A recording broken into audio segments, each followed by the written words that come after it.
Over the past year, headlines across America have sounded like an echo. Google lays off 10,000. Meta trims another 5,000. Salesforce restructures. LinkedIn reduces headcount. All while these same companies post record profits and announce billions in new investments in AI, automation, and digital infrastructure. So what's going on? Why is the tech industry, the engine of U.S. innovation and growth, letting go of so many workers, even as it pours money into the future? The answer reveals one of the most important transformations in modern business. We're witnessing the great workforce realignment, where technology isn't eliminating jobs outright, but redefining what kinds of jobs matter. Let's unpack why layoffs and upskilling are happening side by side, what they signal about the U.S. economy, and what it means for the next generation of workers. 1. The paradox of prosperity, cutting in boom times.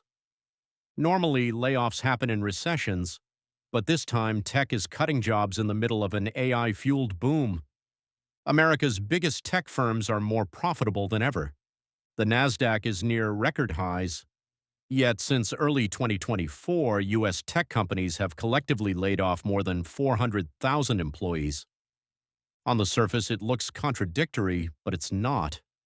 These layoffs aren't about survival. They're about transformation.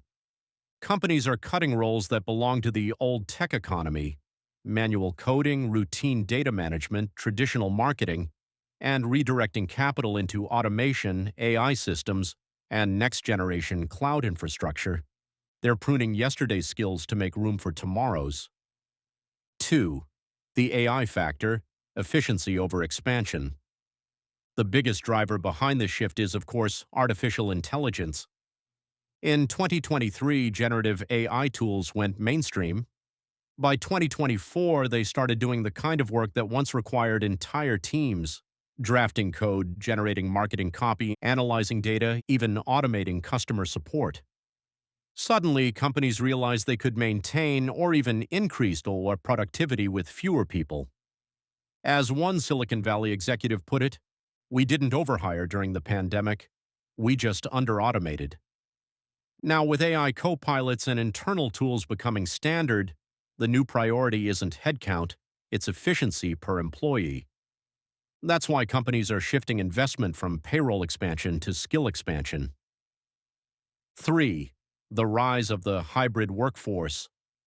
We've entered what economists call the hybrid workforce era, where human talent and AI systems work side by side. In this model, one AI-assisted employee can do the work of 2 or 3 traditional workers, but there's a catch: not everyone knows how to work effectively with these tools.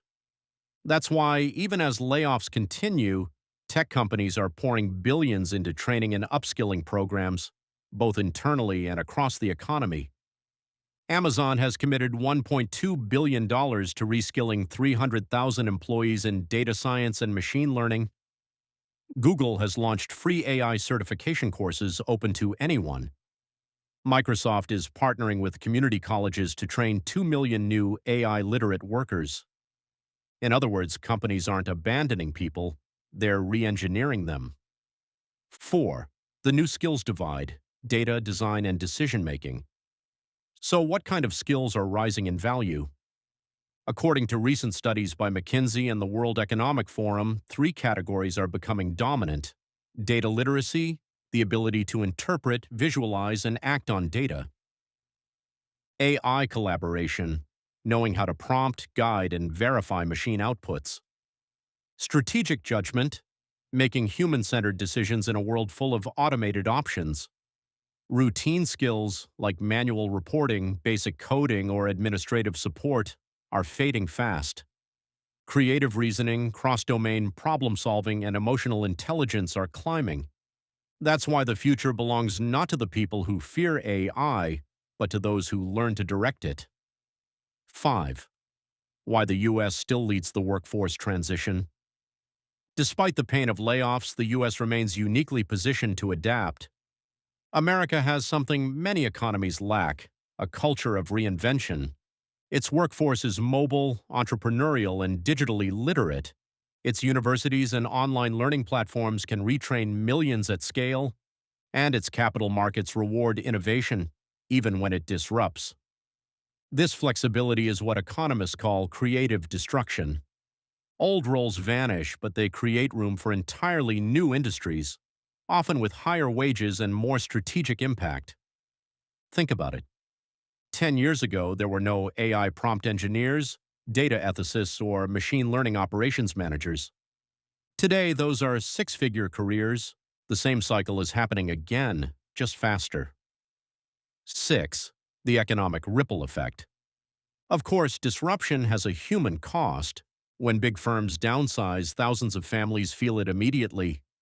Local economies in tech hubs like Seattle, Austin, and San Francisco have seen housing slowdowns and reduced consumer spending.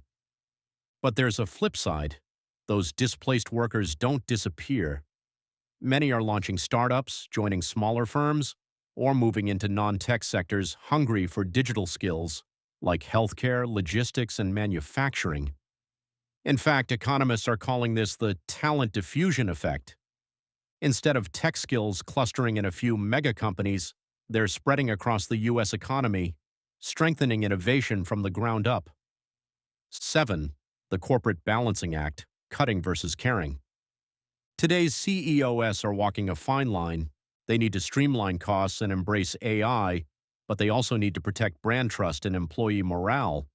That's why many layoffs are being paired with career transition programs, retraining stipends, and internal redeployment. Meta, for example, is offering displaced employees 6 months of paid learning access to new technical certifications. IBM is retraining thousands of employees internally for AI and automation roles instead of laying them off. In other words, the smartest companies aren't just downsizing, they're reshaping. They're creating new ladders inside their own walls. 8.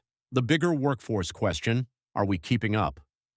Even with massive investment in training, the U.S. faces a major challenge.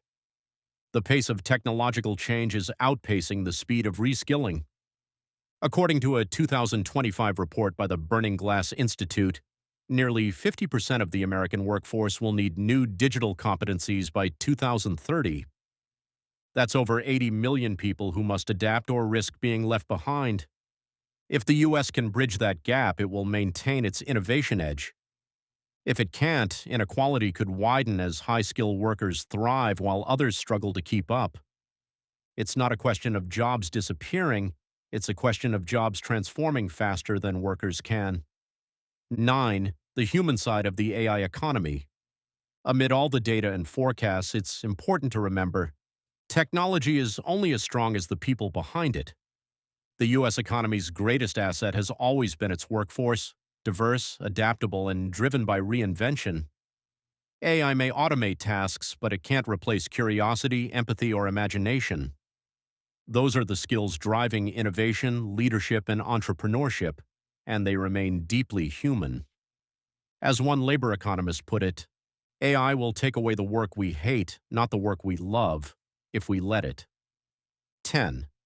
The takeaway: reinvention, not replacement. The layoffs making headlines aren't the end of the story, they're the beginning of a new one. The American workforce is entering its most transformative era since the Industrial Revolution. The companies that win will be those that treat reskilling as strategy, not charity. The workers who thrive will be those who evolve faster than the machines around them. Because in this new economy, survival doesn't mean avoiding disruption, it means learning how to surf it. The future of work won't be man or machine, it'll be man and machine, creating a workforce that's leaner, smarter, and infinitely more capable than anything that came before.